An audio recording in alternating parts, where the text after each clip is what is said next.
ਕਿਤੇ ਵੀ ਉਹਨਾਂ ਨੂੰ ਸ਼ੱਕ ਲੱਗਦਾ ਸਾਰੇ ਖਾਤੇ ਮੇਰੀ ਗੁੜੀਆ ਆਪ ਚੈੱਕ ਕਰਾਊਗੀ ਖਾਤੇ। ਜੇ ਨਾ ਪੈਸੇ ਹੋਏ ਬਾਈ ਸਾਨੂੰ ਇਨਸਾਫ ਦਿਵਾਇਓ।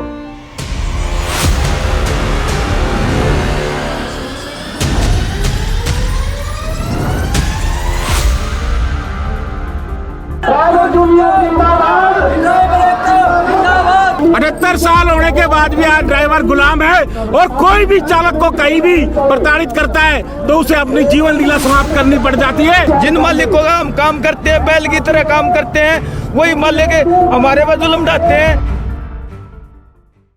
जंजीरों में बंधा ये सिर्फ एक ड्राइवर नहीं है बल्कि पूरा ड्राइवर समाज है, जो हकीकत दिखाता है कि किस तरीके से ड्राइवर समाज मजबूरी की जंजीरों में जकड़ा हुआ है और मजदूरी करने के लिए मजबूर है। भले ही इस ड्राइवर के हाथ में जंजीरें बंधी हैं, पर इनकी आवाज आज पूरे देश को हिला रही है। साथ ही सवाल पूछ रही है कि कब टूटेंगी ये जंजीरें, कब मिलेगा इंसाफ। इसके माध्यम से कि 78 साल होने के बाद भी आज ड्राइवर गुलाम है और कोई भी चालक को कहीं भी प्रताड़ित करता है तो उसे अपनी जीवन लीला समाप्त करनी पड़ जाती है। ये सरकार, ये प्रशासन, ये कानून ये कब सुनेगा? आज देश की तीसरी अर्थव्यवस्था में हम आते हैं। इस देश को चलाने में तीसरी अर्थव्यवस्था में हमारा नाम है, हमारा काम है, हमारा योगदान है, मगर उसके बावजूद भी हम इन जंजीरों में जकड़े हुए हैं। ये ड्राइवरों की गुलामी की मानसिकता को दर्शाने के लिए हमारे देश को आजाद हुए 78 साल हो गए हैं और हमारा ड्राइवर समाज आज तक गुलाम है। हम सरकार के, प्रशासन के और पब्लिक के शोषण के शिकार होते हैं। ऊपर से हमारे गाड़ी मालिक होते हैं, उनके भी शोषण के शिकार होते हैं। जिन मालिकों का हम काम करते हैं, बैल की तरह काम करते हैं, वही मालिक हमारे पर जुल्म ढाते हैं। तो हम सरकार को, राज्य सरकार को, केंद्र सरकार को और अपने ड्राइवर समाज को जागरूक करने के लिए ये गुलामी की मानसिकता हमने दिखाई है और हमने गुलामी की जंजीरों को तोड़ना है, आजाद होना है। एक ड्राइवर देश की अर्थव्यवस्था को चलाने वाला, देश के खजाने को भरने वाला सिर्फ एक ड्राइवर है। नमस्कार, आप सबका स्वागत है ट्रांसपोर्ट टीवी में। मैं हूं आपके साथ अनुराधा शर्मा सैनी और आप देख रहे हैं ब्रेकिंग न्यूज। ये सोनीपत का ड्राइवर है जो पाटरा पंजाब में इंसाफ की गुहार लगाते हुए इस दुनिया को अलविदा कह गए उस ड्राइवर और खलासी को न्याय दिलाने के लिए हो रहे प्रदर्शन में पहुंचा है। हमने पहले ही आपको अपनी ब्रेकिंग न्यूज में दिखाया था कि पाटरा पंजाब के नियाल गांव के रहने वाले एक ट्रक ड्राइवर और उसके खलासी ने चोरी के इल्जाम में अपनी जान दे दी थी। वो एक पुलिसकर्मी की गाड़ी चलाते थे, उन पर 65,000 रुपए की चोरी का इल्जाम लगाया गया था, जिसके बाद उन दोनों के साथ मारपीट की गई और इस इल्जाम के बाद उन दोनों ने ये कदम उठाया। ਹਾਰ ਗਏ ਯਾਰ ਅਸੀਂ ਜ਼ਿੰਦਗੀ ਤੋਂ ਹਾਰ ਕੇ ਕੀਦੀ ਤੋਂ ਉਹ ਪੁਲਿਸ ਵਾਲਾ ਕਹਿੰਦਾ ਮੈਂ ਤੁਹਾਡੇ ਤੇ ਗੋਲੀਆਂ ਪਾ ਕੇ ਪਰਚਾ ਪਾਉਂਗਾ। ਸਾਤੋਂ ਨਹੀਂ ਬਾਈ ਬਣਨਾ 65,500 ਰੁਪਿਆ। ਸਾਡੇ ਤਾਂ ਘਰੇ ਖਾਣ ਨੂੰ ਦਾਣੇ ਨਹੀਂ ਹੈਗੇ। ਅਜੇ ਤਾਂ ਕਿਹਦੀ ਗੱਡੀ ਚਲਾ ਦਾਂਗੇ ਬਾਈ ਤੇਰੀ, ਜਿੰਨਾ ਚਿਰ ਤੇਰੇ ਪੈਸੇ ਨਹੀਂ ਪੂਰੇ ਹੁੰਦੇ। ਅਸੀਂ ਪੁਲਿਸੀ ਆ ਬਾਈ, ਉਹਦੀ ਗੱਡੀ ਹੈ, ਪੁਲਿਸੀ ਆ ਉਹ। ਮੈਨੂੰ ਖੂੰਜੇ ਲਾਵਾਂਗੇ, ਕਹਿੰਦਾ ਪੈਸੇ ਦੱਸ ਦੇ ਕਿੱਥੇ ਨੇ। ਕਦੇ ਕਹਿੰਦਾ ਕੁੜੀ ਦੇ ਖਾਤੇ 'ਚ ਪਾ ਦੇ, ਕਦੇ ਕਹਿੰਦਾ ਕਿਤੇ ਪਾ ਦੇ। ਸਾਡੇ ਤੋਂ ਬਾਅਦ ਸਾਡੇ ਸਾਰੇ ਟੱਬਰ ਦੇ ਖਾਤੇ ਚੈੱਕ ਹੋ ਜਾਣ, ਸਾਡਾ ਘਰ ਦੀ ਤਲਾਸ਼ੀ ਹੋ ਜੇ। ਸਾਡੇ ਕਿਤੇ ਵੀ ਉਹਨਾਂ ਨੂੰ ਸ਼ੱਕ ਲੱਗਦਾ ਸਾਰੇ ਖਾਤੇ ਮੇਰੀ ਗੁੜੀਆ ਆਪ ਚੈੱਕ कराऊगी खाते। जे ना पैसे हुए भाई ਸਾਨੂੰ इंसाफ दिवाओ। इस घटना के बाद इलाके के लोगों ने न्याय के लिए सड़क पर प्रदर्शन किया। ये कोई छोटा मोटा प्रदर्शन नहीं था। इस प्रदर्शन में सबकी एकता देखने को मिली। रोड पर चक्का जाम हो गया। आप सड़क पर खड़े ये ट्रक देख सकते हैं, ये भीड़ देख सकते हैं। 5 किलोमीटर तक रोष मार्च निकाला गया, जिसमें हजारों लोग शामिल थे और ये चीख पुकार प्रशासन तक पहुंच गई।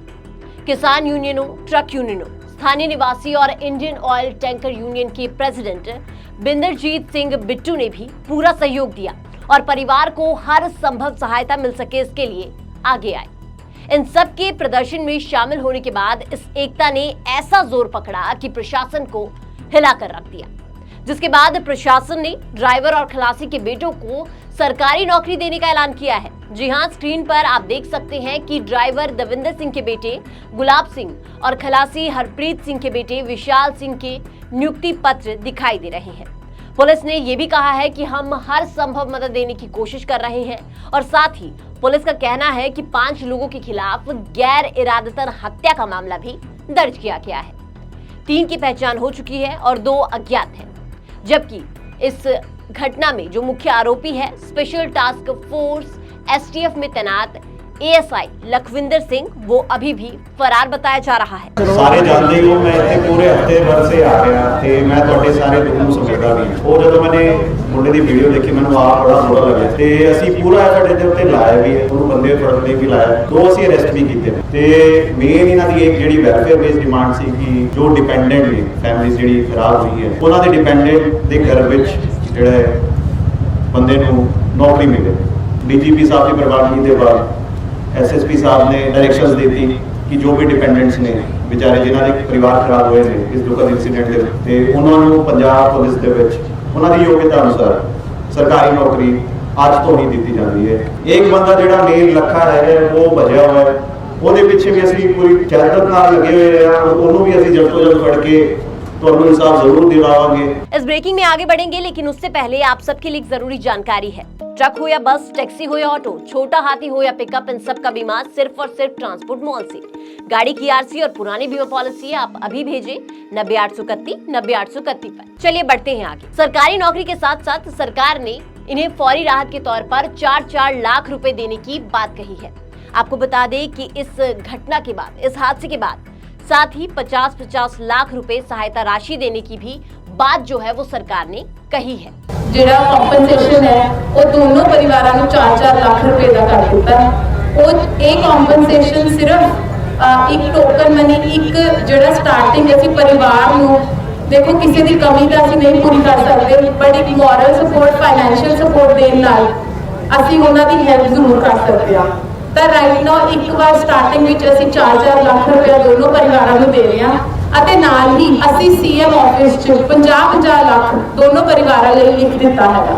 साथ ही बता दें कि इस खबर के बाद दोनों मृतकों का अंतिम संस्कार जो है वो करवाया गया। 9 दिनों के विरोध प्रदर्शन के बाद ये इंसाफ पीड़ित परिवार को मिल पाया है। लेकिन ऐसा पहले कभी नहीं हुआ कि ड्राइवरों के बेटों को इंसाफ मिल पाया हो, सरकारी नौकरी मिल पाई हो। तो ये सच में ट्रांसपोर्ट जगत की एक बड़ी जीत है और सरकार का भी एक बहुत बड़ा कदम है। हालांकि परिवार की जो क्षति है उसे किसी भी तरह पूरा नहीं किया जा सकता। एक ड्राइवर के लिए उसका ईमान जो होता है वो सबसे बड़ा होता है, और जब उस पर चोरी का इल्जाम लगता है तो वो एक बदनुमा दाग की तरह होता है, जो शायद साबित हो भी जाए कि उसने चोरी नहीं की है, लेकिन फिर भी वो दाग कभी मिट नहीं पाता। इस बात को सारे लोग हमेशा याद रखते हैं कि इस इंसान पर चोरी का इल्जाम लगा था। और कहीं ना कहीं ये घटना उन गाड़ी मालिकों के लिए भी एक सीख है जो ड्राइवरों को आए दिन प्रताड़ित करते हैं, उन्हें 3rd क्लास कैटेगरी में शामिल करते हैं और चंद रुपयों को एक ड्राइवर और खलासी की जान से ज्यादा कीमती मानते हैं। आए दिन हो रही ऐसी घटनाओं को देखते हुए प्रशासन को कोई ठोस कदम उठाने चाहिए ताकि ऊपर बैठे लोग ड्राइवरों को इतना प्रताड़ित ना कर सकें कि वो अपनी जान देने के लिए मजबूर हो जाएं। आपको इस वीडियो के बारे में क्या लगता है वो आप हमें कमेंट सेक्शन में जरूर बताइएगा। साथ ही ट्रांसपोर्ट टीवी देखने के लिए आपका बहुत बहुत शुक्रिया, और ऐसी वीडियोस के लिए आप हमें फेसबुक और एक्स पर फॉलो कर सकते हैं।